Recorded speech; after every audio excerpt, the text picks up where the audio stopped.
నెల్లూరు జిల్లా కోటలోని doctor BR Ambedkar గురుకుల పాఠశాల వివాదం మరోసారి తెరపైకి వచ్చింది. గురుకుల పాఠశాలను యథాస్థానంలో కొనసాగించాలని దళిత సంఘాల నాయకులు డిమాండ్ చేశారు. సమాజ చైతన్య సమితి రాష్ట్ర అధ్యక్షులు డాక్టర్ ఉయ్యాల రామకృష్ణ కోటలో నిర్వహించిన విలేకరుల సమావేశంలో మాట్లాడుతూ గురుకుల పాఠశాల విషయంలో గూడూరు ఎమ్మెల్యే పాసం సునీల్ కుమార్ ఇచ్చిన హామీలు మాటలకే పరిమితమయ్యాయని విమర్శించారు. 600 మంది దళిత విద్యార్థుల భవిష్యత్తును దృష్టిలో పెట్టుకుని గురుకుల పాఠశాలను తిరిగి యథాస్థానంలో ఎమ్మెల్యే తన చేతుల మీదుగా ప్రారంభించాలని వారు డిమాండ్ చేశారు. లేని పక్షంలో రానున్న స్థానిక సంస్థల ఎన్నికల్లో దళిత సంఘాలన్నీ ఏకమై తగిన బుద్ధి చెబుతామని హెచ్చరించారు. ఈ మధ్య కోటలో ఉన్న డాక్టర్ అంబేద్కర్ ఎస్సీ రెసిడెన్షియల్ స్కూల్ని మూసేసి అక్కడ ఎక్సలెన్సీ సెంటర్స్ అని స్టేట్లో 3 శాంక్షన్ అయితే 1 కోట్ల పెట్టాలని ప్రపోజల్లో ఉన్నట్టు మాకు తెలుస్తూ ఉంది. గవర్నమెంట్కి నేను చెప్పేది ఏంటంటే ఎస్సీ స్కూల్స్ని ఎస్సీ పిల్లలు చదివేదే చాలా కష్టపడి వాళ్ళ తల్లిదండ్రులు తీసుకొచ్చి ఆ రెసిడెన్షియల్ స్కూల్లో చేర్పించి పిల్లల బాగోగులు చూసుకుంటూ వాళ్ళు చదివించడం కూలీనాలు చేస్తూ వాళ్ళ తల్లిదండ్రులు చదివిస్తున్నారు. అది మీకు అందరికీ తెలిసిన విషయమే. గవర్నమెంట్ ఏదైనా చేస్తే అభివృద్ధి చేయాలి కానీ ధ్వంసం చేయకూడదు. ఇది మీకు అందరికీ తెలిసిన విషయమే. ఇప్పుడున్న కూటమి ప్రభుత్వము ధ్వంసం చేస్తూ ఉంది అని నా అభిప్రాయం.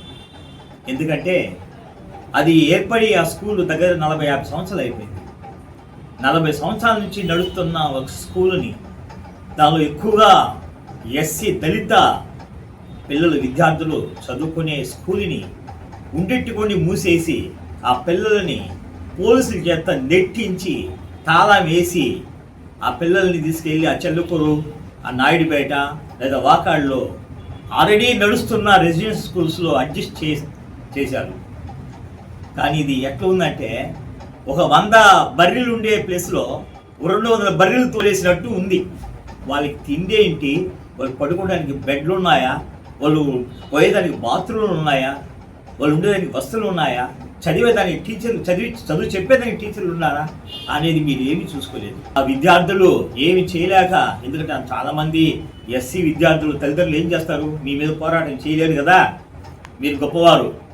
దళిత విద్యార్థుల తల్లిదండ్రులు పోరాటం ఏం చేస్తారు, మీరు చదివిస్తే చదువుతారు, చదువు వద్దురా అంటే ఆపేస్తారు. ఇప్పుడు పరిస్థితి విద్యార్థుల పరిస్థితి అదే ఉంది. చాలామంది ఆపేస్తారు చదువులు. మరి గూడూరు అసెంబ్లీ అనేది ఎస్సీ కాన్స్టిట్యున్సీగా ఉండి ఒక ఎస్సీ రెసిడెన్షియల్ స్కూల్ మూసేయడం అంటే ఎమ్మెల్యే గారు సిగ్గుపడాలి. ఎందుకంటే ఆ ఎమ్మెల్యే గారికి బాగా తెలుసు. ఉండేది కూడా మాయాబజార్లో ఒక మాలవాడలో ఉన్నాడు. మాలవాడలో ఉండే పరిస్థితులు ఎలా ఉన్నాయనేది ఆయనకి బాగా తెలుసు. నేను కూడా అక్కడే ఉన్నా మొన్నటి వరకు. ఎమ్మెల్యే గారు స్పందించి ఈ స్కూల్ ఎక్కడికి మార్చకుండా ఎక్కడి స్కూల్ని అక్కడే పెట్టి తిరిగి ఆ విద్యార్థుల్ని తిరిగి ఆ స్కూల్లో చేర్పించి తిరిగి వాళ్ళ యొక్క ఒక విద్యా వ్యవస్థని బాగు చేసి ఆ విద్యార్థులకు విద్యను అందించే కొనసాగించే చర్యను ఎమ్మెల్యే తీసుకోకపోతే నేను ఆయన ఎస్సీ అని నేను అనుకోవడం లేదు. ఎందుకంటే ఎస్సీ బిడ్డగా పుట్టి తోటి ఎస్సీ పిల్లల్ని మందలాగా మేకల్లాగా బర్రెల్లాగా తోలేసి బయటికి పంపించేసి తాళాలు వేయడం అనేది పోలీసుల చేత నెట్టించి ఎంత దౌర్భాగ్యం పరిస్థితి నీ యొక్క అసెంబ్లీ కాన్స్టిట్యున్సీలో, ఎస్సీ అసెంబ్లీ కాన్స్టిట్యున్సీలో. చాలా బాధాకరమైన విషయం ఎమ్మెల్యే గారు, ఇది చాలా బాధాకరం.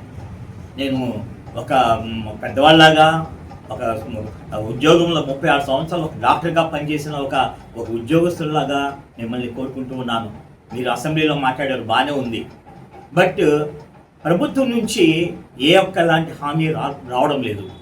హామీ వచ్చేదాకా మీరు ఎస్సీలతో నిలబడండి. పోయేది ఏమీ లేదు. ఎస్సీలు లేకపోతే మీరు లేరు. మీకు వచ్చిందే అసెంబ్లీ సీటు ఎస్సీలు కోటాలో వచ్చింది.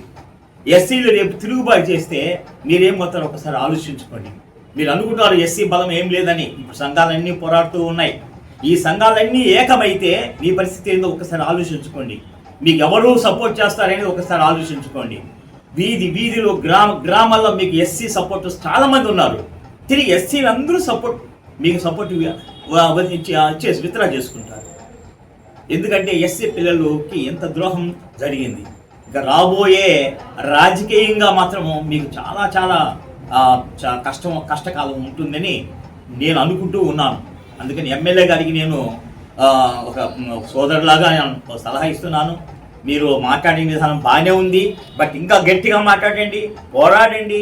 మీ మన ఎస్సీ విద్యార్థులు ఎట్లయితే బాధపడుతున్నారో ఆ బాధని తిరిగి గవర్నమెంట్కి చెప్పి ఏదైతే గవర్నమెంట్ అనాలోచితమైన డెసిషన్ తీసుకొని ఉందో ఈ స్కూల్ని తీసేసి క్లోజ్ చేసి ఎక్సలెన్స్ సెంటర్ పెట్టుకోవాలనే నిర్ణయం అనేది చాలా చాలా రాంగ్. మీరు ఎక్సలెన్స్ సెంటర్ బయట ఎక్కడన్నా పెట్టుకోండి, ప్రైవేటే కదా, వాళ్ళకి ఎక్కడ స్థలం ఇవ్వండి, కట్టుకుంటారు. లేదు కావాల్సిన బిల్డింగ్ వరంగల్లో బిల్డింగ్ ఉందని చెప్పారు, అక్కడ ఎక్సలెన్స్ సెంటర్ పెట్టండి. ఆ పెద్ద పిల్లకాయలే కదా అక్కడ ఎక్సలెన్స్ సెంటర్లు ఉంది. వరంగల్లో వస్తారు, ఇంకా హ్యాపీ, గూడు దగ్గరగా ఉంటుంది. వరంగల్ ఏరియా అయితే ఉన్న పిల్లకాయల్ని బయటికి నెట్టేసి మీరు ఆ సెంటర్లో వేరే సెంటర్ని పెట్టాలి, ప్రైవేట్ సెంటర్ పెట్టాలని అనుకోవడం అంత దౌర్భాగ్యమైన డెసిషన్ ఇంకొకటి లేదని నేను ఎమ్మెల్యే గారికి సవినయంగా తెలియజేస్తున్నాను. ఒక పెద్దోడుగా, నీకంటే కొంచెం వయసులో పెద్దోడుగా, 36 సంవత్సరాలు ఒక గవర్నమెంట్ ఉద్యోగం చేసిన వాళ్ళగా, నీకు తెలిసిన వాళ్ళగా నేను డాక్టర్ రామకృష్ణరావు నీకు ఒక సలహా ఇస్తున్నాను. పోరాడండి. ఎమ్మెల్యే అనుకుంటే ఇది ఖచ్చితంగా అవుతుంది అని నేను భావిస్తున్నాను. ఎస్సీలకు అన్యాయము మన నియోజకవర్గంలో జరగకూడదు అనేది నా యొక్క అభిప్రాయం.